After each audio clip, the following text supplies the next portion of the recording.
Peace. It's the iconoclast, AsaYHWH Ben Yisrael with MFD News, Man's Final Dominion News. And in this episode of MFD News, we have a few stories to cover. We have freezing temperatures in Texas and the Midwest. We have Bill Gates planning on unleashing a virus 10 times more powerful than COVID-19. We have financial news. We have news on censorship in the United States and how that's going. We have the anticipation of the stock market crash and the failure of Bitcoin. So without further ado, let's get into the news. First up, we have that historic winter storm that's battering the nation's midsection. So the reports are that there are freezing temperatures in the Midwest. And as a result of that, more than 4.3 million electricity customers are without power in Texas alone. 4.3 million people without electricity because of the cold. It seems as if all that taxpayer money, all them tolls and various surcharges that people were paying to the government has not gone into making backup plans in case it snows. You get what you pay for, I guess, right? Another 110,000 are without power in Louisiana, as well as 50,000 in Mississippi. The cold is not only affecting the electricity or the power source, the cold is also slaying people. In one instance, we have a 50-year-old man who died of a storm-related incident after he slipped on ice and hit his head on the ground. It was time for him to go, Yah said. And he took him out with a simple slide and a bump on the head. You never know when it's time for you to go.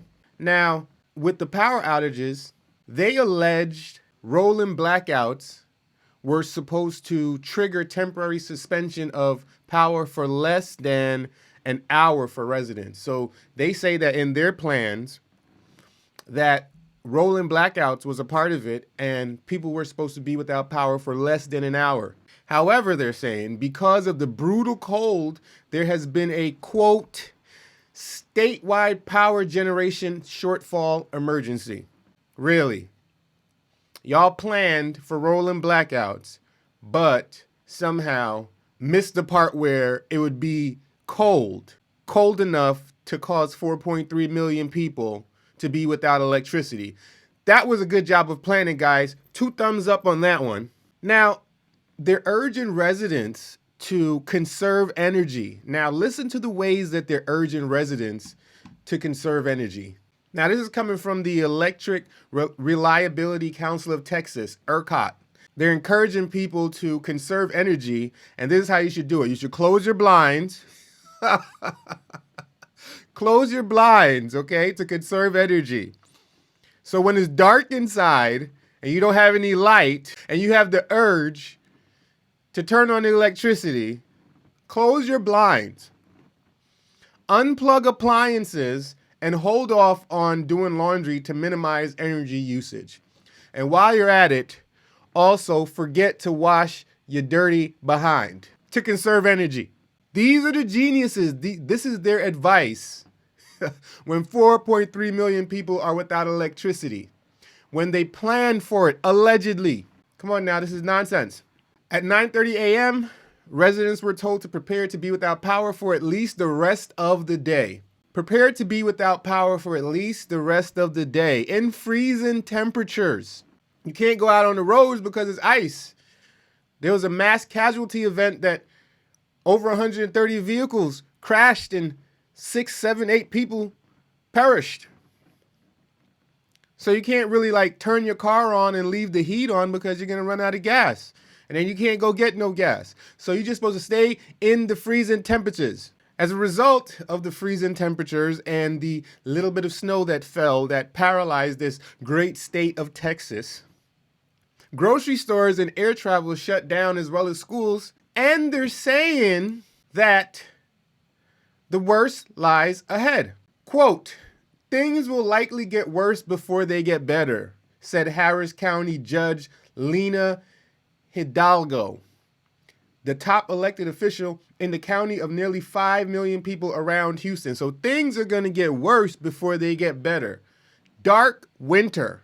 Now, as a result of this Arctic blast that has enshrouded the Midwest, oil refineries have shut down, which you know is going to cause an economic impact. Marathon's Petroleum Galveston Bay closed because of the frigid temperatures, and this refinery produces 585,000 barrels per day. Also, the largest oil refinery, the largest U.S. oil refinery, has shut down as well. The Motiva refinery, which is owned by Saudi Aramco. This refinery is shutting down because of Arctic weather conditions that have disrupted power, water, and fuel supplies across Texas. Also, the agriculture is being affected directly by the frigid temperatures. Now, this one is most certainly true.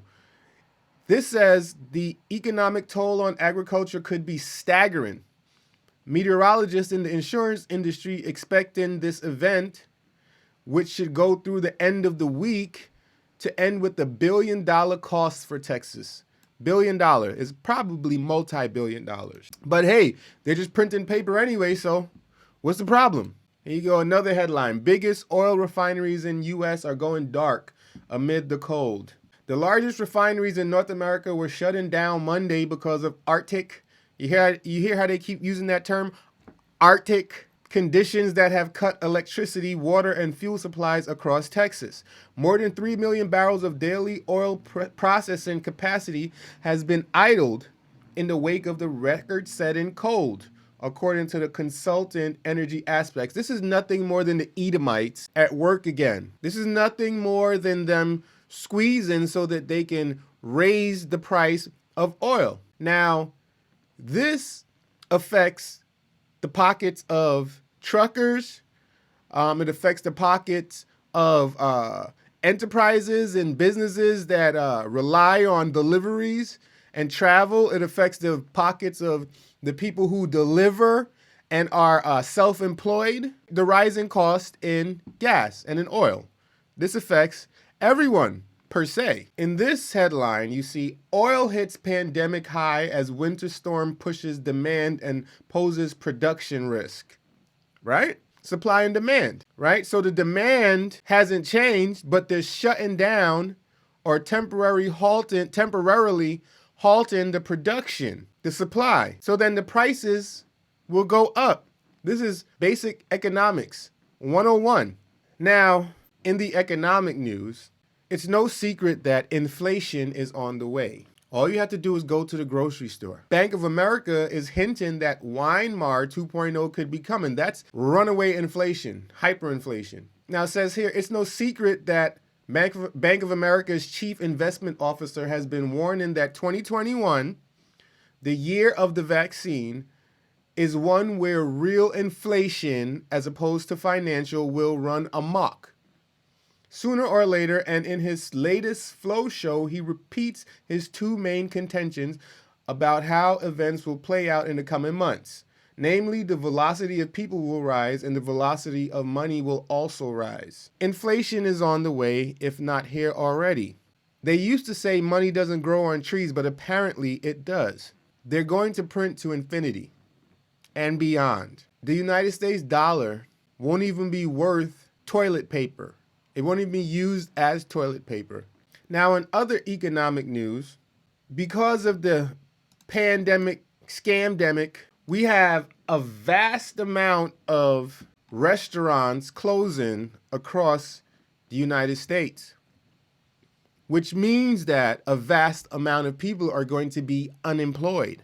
For example, we have Steak and Shake closing 82 restaurants across the United States. We have Burger King, which plans on closing hundreds of restaurants across the United States. Underperforming restaurants, as if the employees and the staff are somehow supposed to be the ones that contribute to the performance of the restaurant. Well, maybe they do, because I hate actually going to Burger King or another restaurant and having to wait forever for service, to wait forever for my food. It's called fast food for a reason, isn't it? So maybe the roosters have come home to, to roost. Or the chickens have come home to roost, or I don't know, some bird. Dunkin' Donuts is closing 700 locations. Pizza Hut is closing 700 locations. Starbucks, 500 locations. McDonald's, 200 locations. Ruby Tuesday, 185 locations. IHOP, 150 locations. What is this? Godiva? Iva? I don't know what this is.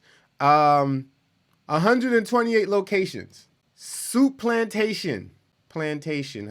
Soup Plantation plans on closing 97 locations.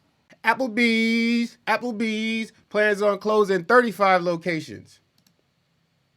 Chuck E. Cheese will be closing 34 locations. Denny's, 15. Sizzler. Who knew that there was Sizzlers still open in the United States? Wow. But they'll be closing 6 locations. Golden Corral says that it owns 33 locations, but it may just operate 24.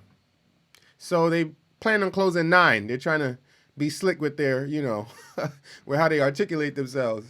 In trouble is the Cheesecake Factory, where all you niggas and nigglets like to go so often and frequent. Your patrons. This chain has always been known for excess, From its exuberant decor to its massive menu to its calorie-packed dishes. Yeah, that's where y'all go to get fat. But it may not have excess cash to draw on during the pandemic, scamdemic. It's among the companies that have recently rankled landlords by holding back rent payments. So this chain is holding back rent payments, right? They're taking full advantage of the rent moratorium. And analysts with S&P Global Market Intelligence give the chain a 12% chance of defaulting in the next year. Checkers is in trouble. Dave & Buster's is in trouble. Fridays is in trouble. Red Robin is in trouble. Friendly's in trouble. The restaurant industry is in trouble because of this plandemic, scamdemic. Walmart to close 415 stores. And Amazon shuts down delivery stations as businesses confront tough weather. Dark winter. Ain't that what Joe Obama said? And Trump? Dark winter? Well, it's here. It's upon us. In other economic news, they're saying that there's 4 reasons the stock market could crash very soon. Number 1, valuations are stretched to 2-decade highs. Emotions, number 2, are a kettle that could explode at any time. Okay. Number 3, coronavirus variants threaten to halt progress. And number 4, a significant decline in buybacks is about to become readily apparent. Right? So 4 reasons why the stock market could crash very soon. In other news, we have the statement, Bitcoin is going to crash. The big question is when. Yes, for certain it is going to crash. It's electronic fiat. At least with the American dollar, if it's cold and you have a stack of it, you can burn it and warm yourself. But what do you have with Bitcoin if it's cold? What do you have with electronic fiat? Nothing. You have to convert it back into greenbacks, don't you? Or maybe not, because now they're saying that they're going to be accepting it as payment. So all of your transactions will be on a ledger, and then they hype it up and pass it off as anonymity. It's not anonymous at all. You will be traced like an animal, bagged and tagged. They know where you are every minute. They know what you spend your money on. Watch. Now, in pandemic, scamdemic, futuristic news, Bill Gates warns that the next pandemic could be 10 times worse. What do you think he's saying? Hint, hint. They plan on releasing something that's going to be 10 times as worse as COVID-19 soon. That's what's being said. That's what's being alluded to. Bill Gates, he warned that an upcoming pandemic plandemic, scamdemic, could be 10 times worse than humanity is not prepared for it. He also insisted that people must learn the lesson that COVID-19 has given us, according to a quote from the RT portal to an interview with the tycoon for German media. People must learn the lesson that COVID-19 is teaching, which is we will shut you down and inject you if you don't listen to us. That's the lesson. In some news that might interest you and cause you to go on a search, we have one of the most valuable coins might be hiding in your change. This turns out to be a dime, which is worth apparently $250 for each dime. Now, this is because back in 1982, the United States Mint in Philadelphia made a slight error when they were making their dimes. This was extremely rare for the mint to make such a mistake. In fact, according to resources, it was the first time such an error was ever made at that particular mint, which says something about how thorough they typically are. So, an error was made. Normally, our coins have a small letter located just above the year on the head side up. In the case of coins at the Philadelphia, the letter is a P, which of course stands for Philadelphia. On that pressing of the dimes, for whatever reason, the P wasn't there. By the time government officials realized the error, it had been too late and the coins had already gone into circulation. So, just how much can you get one of these dimes for? On average, you can get around $250 for one, they said. This might be a good time to take a look at that change that's been lying under your couch cushion. So if you have a dime from 1982, which does not have a P on it, or some other type of indentation letter on it, then it might be worth $250, is what they're saying. In other news about valuable change, we have a penny that could be worth $282,000 that you might have in your change jar. The 1943 copper penny is a highly sought after coin that can rake in thousands of dollars. In 2017, one sold for $282,000 at an auction in Denver, according to news reports. What makes this penny so valuable compared to all the other pennies rattling around in your purse? It's important to remember what was happening in history when they were minted. It was World War II, and copper was badly needed for ammunition and equipment. So they stopped making pennies out of copper and used steel coated in zinc instead. But according to United States Mint, 40 copper pennies were accidentally struck. Fully copper pennies were accidentally struck before the steel was swapped into the presses that year. And if you happen to find one, you've hit the jackpot. So if you come across a penny from 1943, there are a few factors that'll verify whether you're sitting on a gold mine. Unfortunately, these pennies are easily and often faked. Counterfeiters will shave down the numbers on other pennies from 1948 and 49 or cover up pennies from 1943 with copper plating. The U.S. Mint recommends using a magnet to test whether or not it's actually copper. If the coin sticks to the magnet, it's fake. If it doesn't stick, there's a chance you found the real deal. So now go ahead and spill all your coin jars out to see if you've been sitting on one of the most valuable pennies ever. Just be sure to get your find verified by an expert before splurging on any expensive treat. This might cause some people to go pour out their change jar and search for pennies from 1943 and get a magnet and test to see if it sticks. If it doesn't, yeah, you might be sitting on $282,000. Go figure. In other news, social media news, Parler is back up. Parler CEO says social media app is back online. Company gets new servers after tech giants collude and shut down platform.